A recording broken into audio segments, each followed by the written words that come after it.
This is lecture 4 of the series.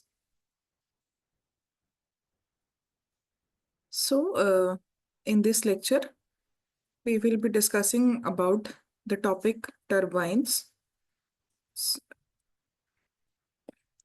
Now, the first, we are going to discuss two types of turbine. One is Pelton wheel turbine, and the second one is Francis turbine. These two turbines are covered in the syllabus of the AKTU.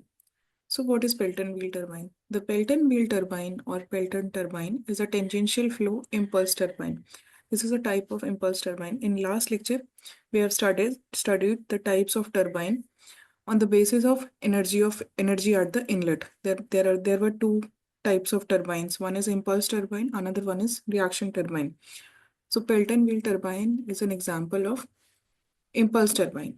The direction of the flow is tangential in this, so these are termed as tangential flow impulse turbine.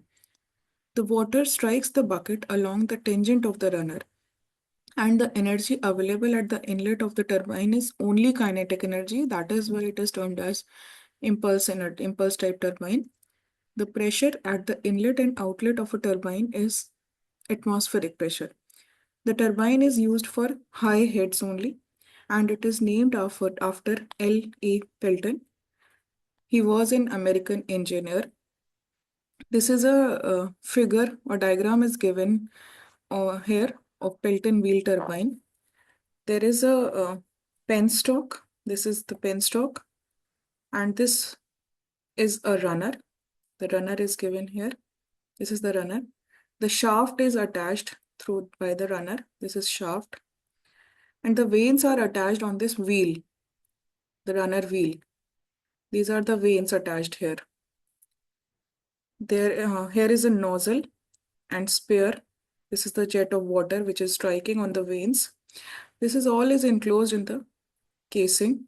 There is a braking nozzle is there, also there.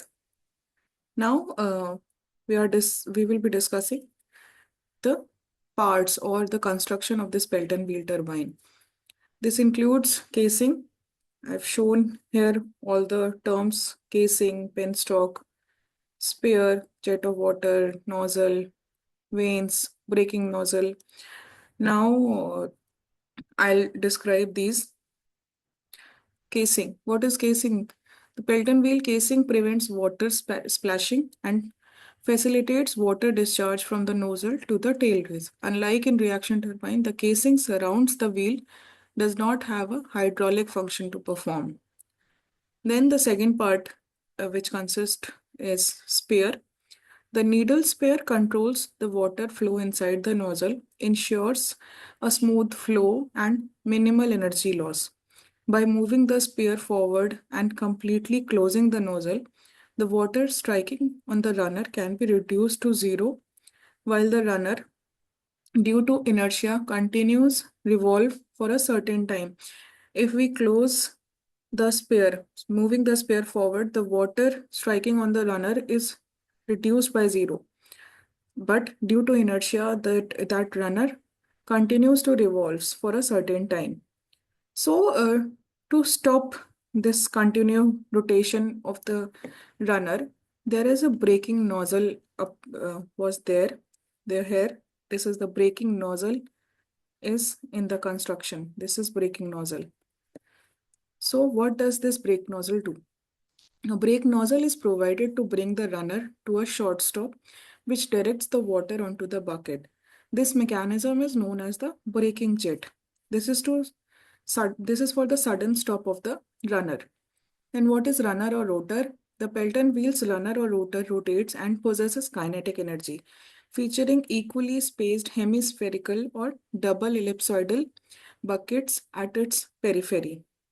All the potential energy is converted into kinetic energy before the water jet strikes the rotor blade. This kinetic energy is used for the rotation of this runner. For only kinetic energy is used because all the potential energy is converted into kinetic energy before this water jet striking the rotor blades. Only kinetic energy used. That is why this is impulse turbine. So penstock comprises channels or pipelines that transfers water from the high head source to the actual power station. supplying the Pelton wheel turbine with water for power generation.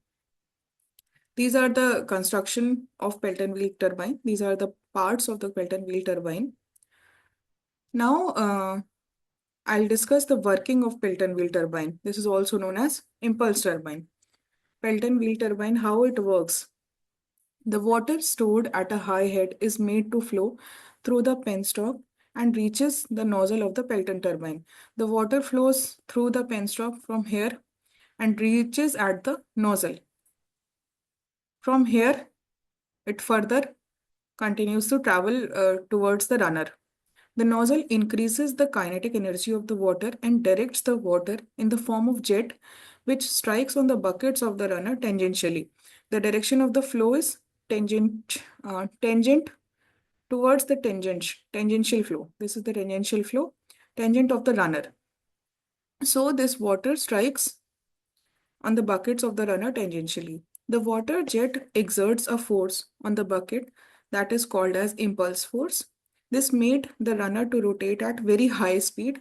The quantity of water striking the bucket is controlled by the needle valve, or we can say sphere. Sphere is also called as needle valve, present at inside the nozzle.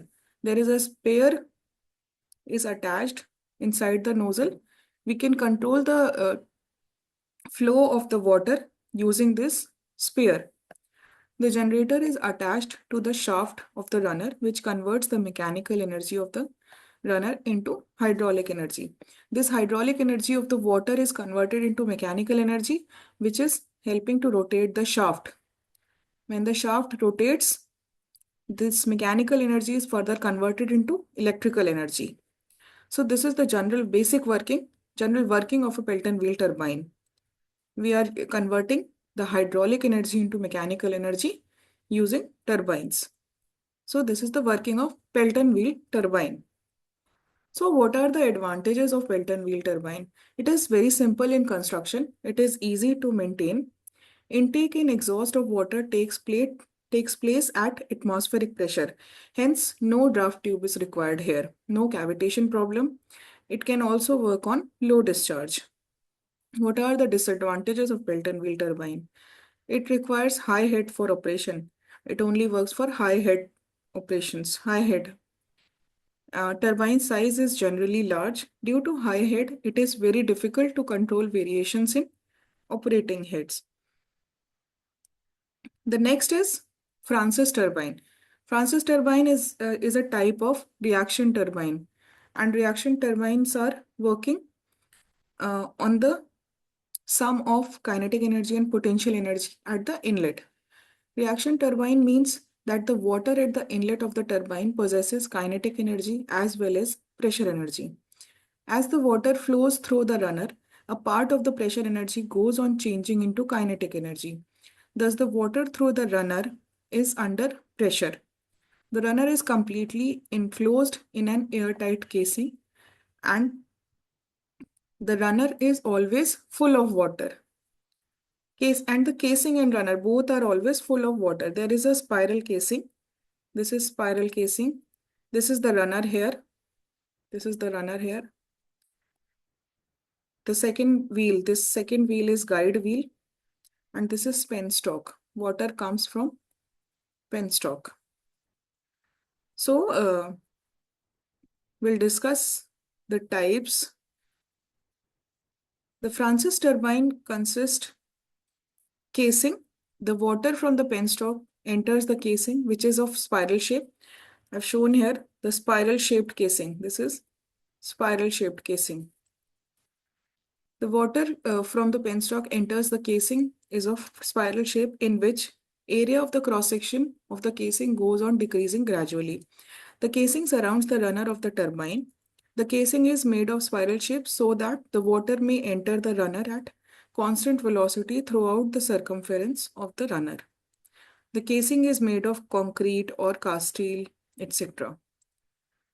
What is guide mechanism? It consists of a stationary circular wheel all around the runner of the turbine.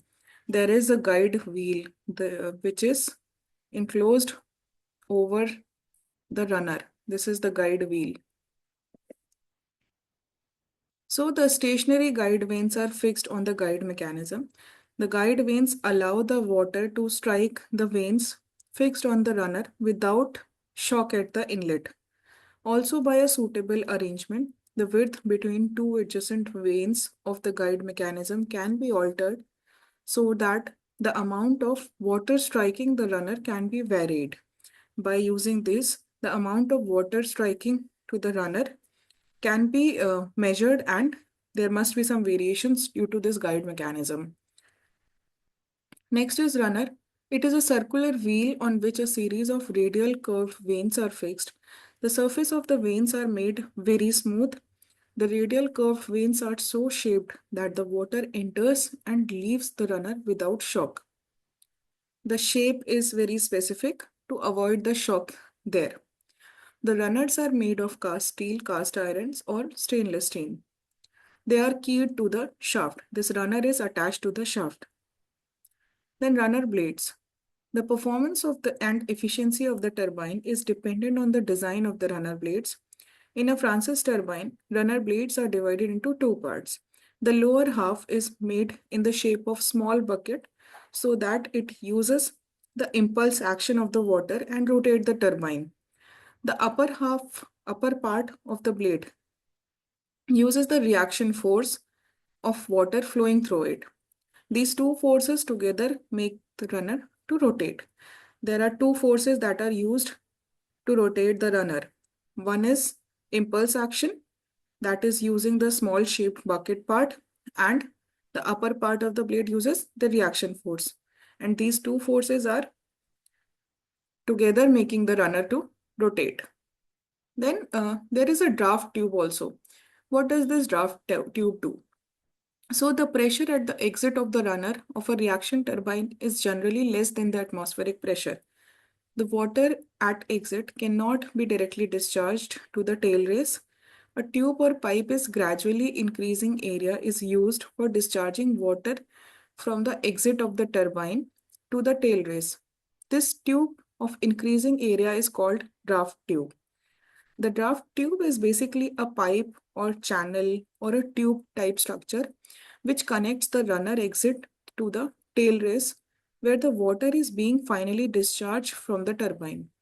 The primary function of this draft tube is to reduce the velocity of the discharged water to minimize the losses of kinetic energy at the outlet of the turbine.